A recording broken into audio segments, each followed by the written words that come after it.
ನಮಸ್ಕಾರ. ಎಲ್ಲ ಹೆಂಗಿದ್ದೀರಾ? ನಾನಂತೂ ಸಖತ್ತಾಗಿದ್ದೀನಿ. ನೀವು ಎಲ್ಲರೂ ಚೆನ್ನಾಗಿದ್ದೀರಾ ಅಂತ ಅನ್ಕೊಂಡಿದ್ದೀನಿ. ಆ ಕೋಪ ಎಲ್ಲಿಂದ ಉಕ್ಕು ಬರುತ್ತೋ ಯಾರನ್ನು ಎದುರು ಹಾಕೊಳ್ಳೋದಕ್ಕೆ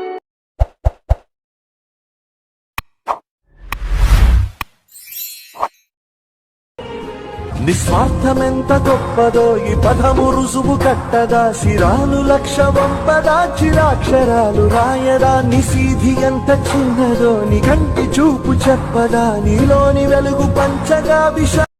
ಹಾಯ್ ಫ್ರೆಂಡ್ಸ್, ಪ್ರಿವ್ಯೂಯಲ್ಲಿ ನೋಡಿದ್ರಲ್ಲ ಆ ಥರ ವೀಡಿಯೋ ಹೇಗೆ ಕ್ರಿಯೇಟ್ ಮಾಡೋದಂತ ತೋರಿಸ್ತಾ ಇದ್ದೀನಿ. ನಮ್ಮ ವೀಡಿಯೋ ಇದೇ ಫಸ್ಟ್ ಸತಿ ನೋಡ್ತಾ ಇದ್ರೆ ಪ್ಲೀಸ್ ಸಬ್ಸ್ಕ್ರೈಬ್ ಮಾಡಿ, ಪಕ್ಕದಲ್ಲಿರೋ ಬೆಲ್ ಐಕನ್ಗೆ ಆಲ್ಗೆ ಸೆಟ್ ಮಾಡಿ. ನಾ ಹಾಕೋ ಪ್ರತಿಯೊಂದು ವೀಡಿಯೋನು ನೋಟಿಫಿಕೇಶನ್ ಆಗಿ ಬರುತ್ತೆ. ಹಾಗೆ ವೀಡಿಯೋನ ಕೊನೆವರೆಗೂ ನೋಡಿ.